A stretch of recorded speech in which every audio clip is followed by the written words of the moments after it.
equation, x equals 2. That's this one. What's the rule on horizontal asymptotes?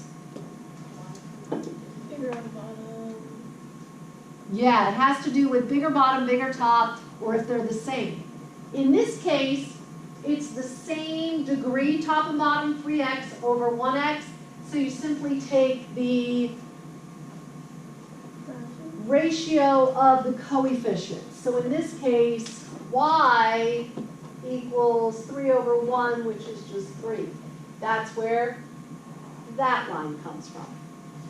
Wait, why is it 3 over 1? Yeah. So there are some rules about rational exponents that say there's 3 things. P and Q. P of x over Q of x.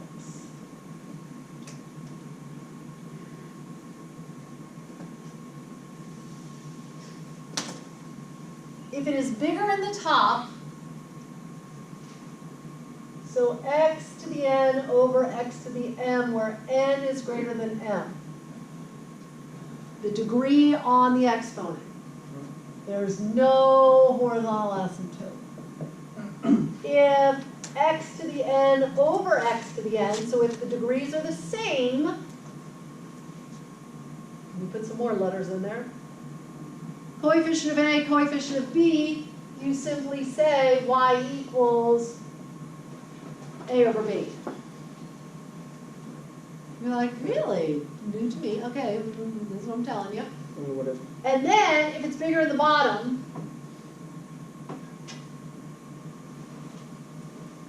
so it, add A's and B's here just for fun. Kicks and giggles. In this case, where n is less than m, so bigger on the bottom, it's always y equals 0. That's your horizontal asymptote.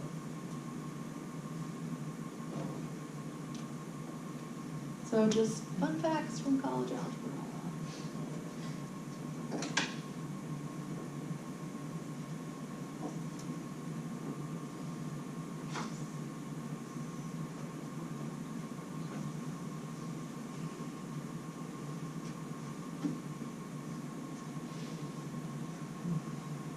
Okay, yes, no.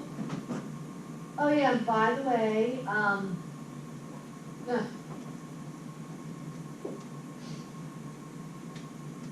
So, if the polynomial in the denominator is 0 and x equals c, by continuity it will be near 0 where x values near c and reciprocals of numbers near 0 are very large or very small. Leads to the following criteria for vertical asymptotes. A rational function has a vertical asymptote, x equals c, if q of c is equal to 0, but p of c is not equal to 0. You don't want to get a 0 over 0 as long as you get any numerical value over 0. Right? So this is how we're determining the vertical asymptotes. Set the denominator equal to 0.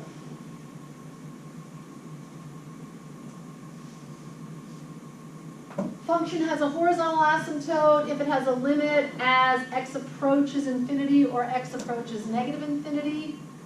So y equals c if the limit as x goes to infinity is equal to c, or the limit as it goes to negative infinity is equal to c.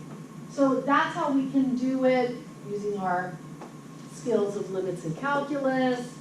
In college algebra, we just say, oh, this is how they come about.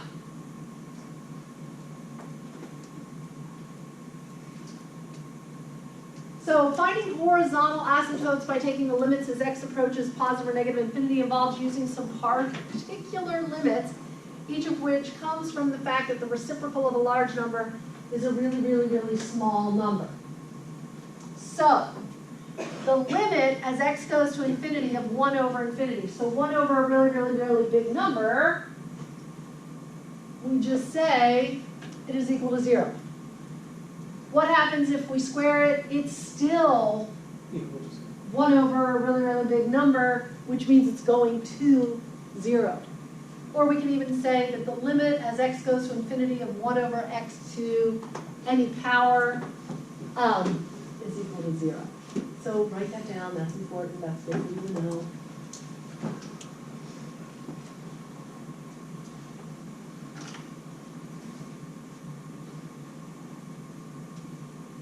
Limit as x goes to infinity of 1 over x to the nth power is equal to 0.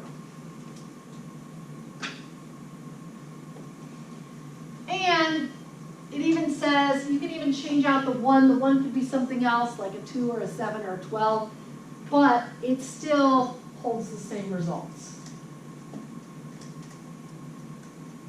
Because you're still getting a very small numerator divided by a very, very, very big denominator.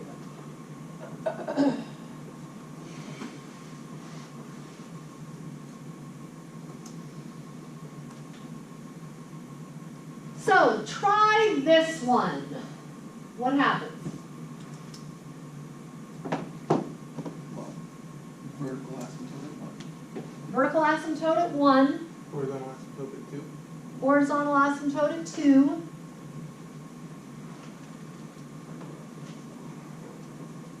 What's it going to look like?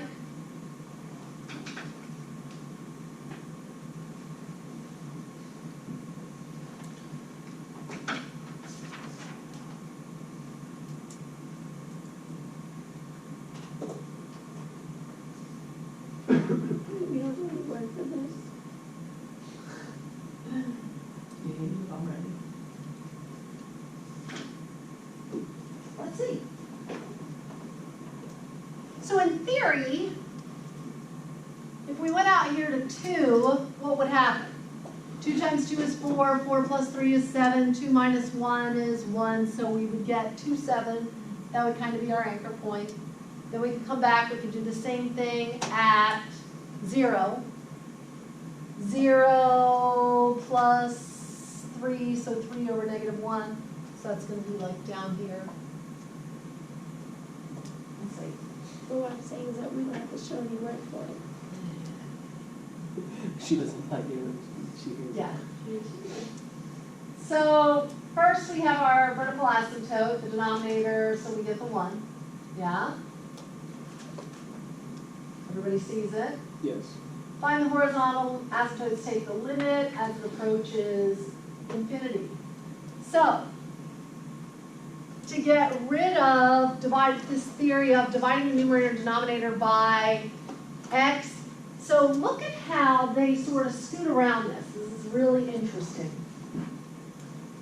If we just said, infinity over infinity, then that's like an indeterminate thing. But if we divide all 4 terms by x, we wind up with the 2 over the 1.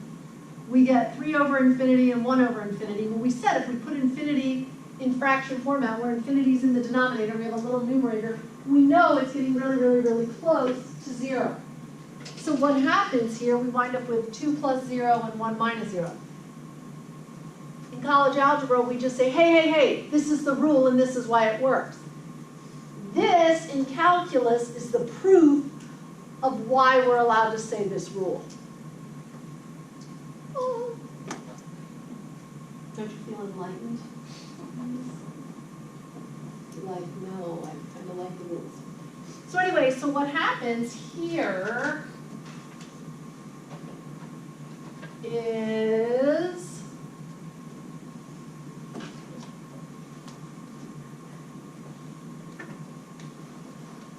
so the limit as x goes to infinity,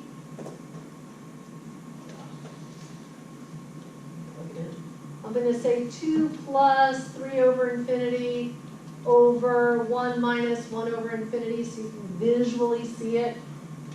The previous slide that we wrote down over there, these, look, they're big zeros.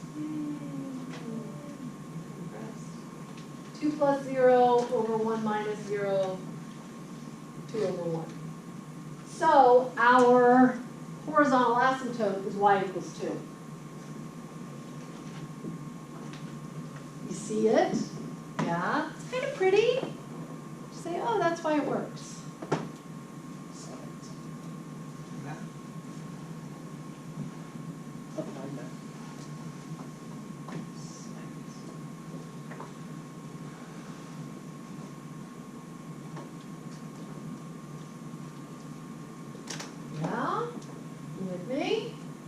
keep going with these beautiful rational things. So there's our lovely grid of 1 and 2. Having found the asymptotes, we take the derivative to find the slope of the function. So here we have the quotient rule.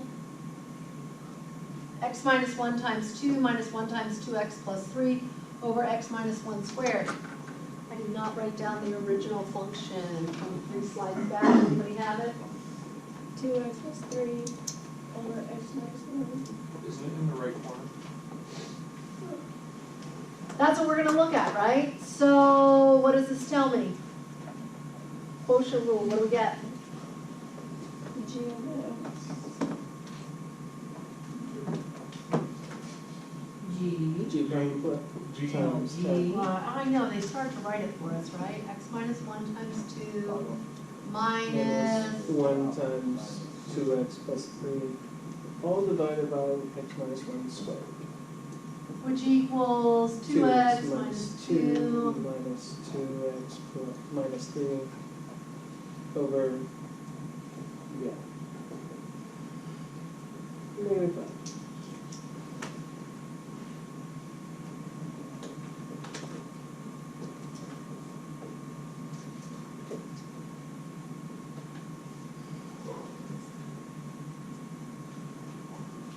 What are we supposed to do with it? Yes, go ahead. I never, keep going, I can go.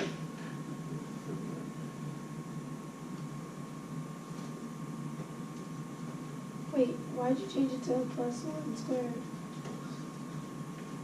Shane, you should give her extra credit for that.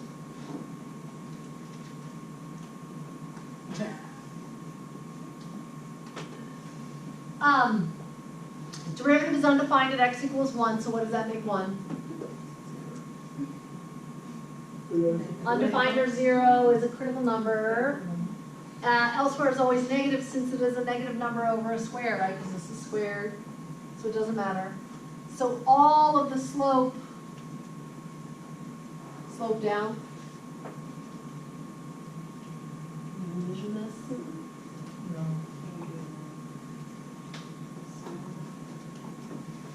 So here, look at how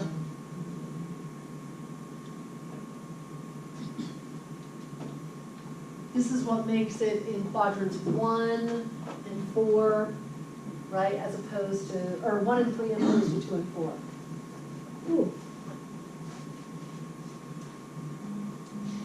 That's pretty cool.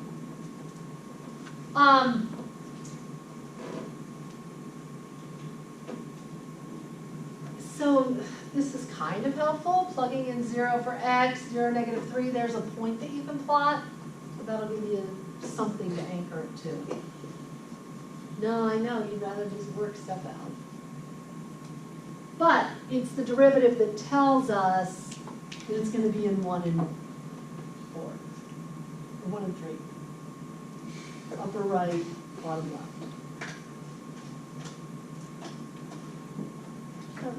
Uh-huh. Oh, sorry. It goes 1 and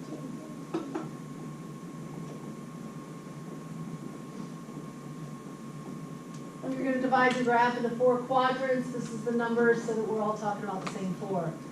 Upper right is 1, it moves counterclockwise. 1, 2, 3, and 4. Yes, sir. Can you go over again how the derivative tells us what quadrant is? Like just the arrows.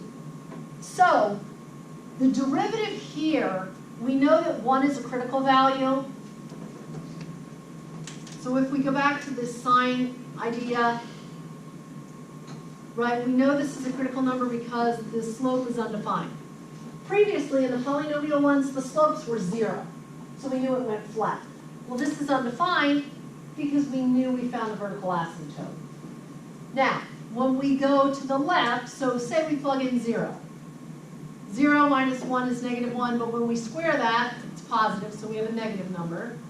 And then over here, say we pick 10. 10 minus 1 is 9, 9 squared is 81, but that's negative 5. Because you're squaring the denominator, the denominator is gonna be positive every time. The top number's a constant, it's a negative number, so this is also negative, which means we have a negative slope across the whole thing. But because we're bound by these asymptotes, the vertical and horizontal asymptotes, we're not coming all the way down here, we're bound by only to go this high.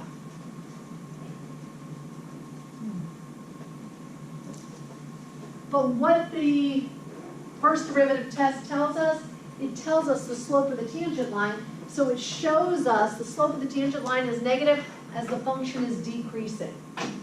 And then the function is decreasing here as well. Thank you. Uh-huh. First negative, you said you square it and it's negative? Negative squared is positive, but this doesn't change, so negative divided by positive, Gotcha, negative. gotcha.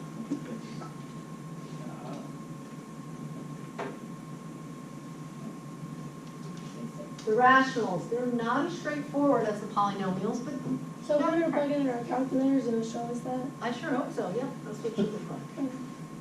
So you're gonna reverse engineer it, look at the picture, I'm just kidding, and then come back and be like, and this is why it works.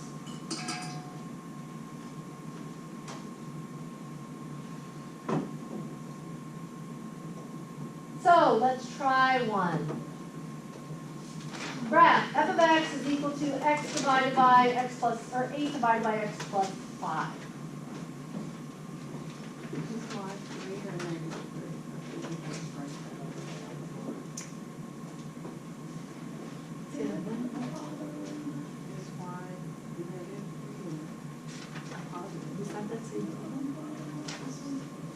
Zero should be negative.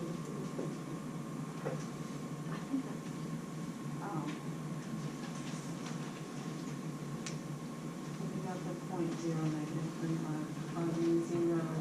into the original function, yes. Because if we plug it in here, 0 plus 3 is 3, 0 minus 1 is 3,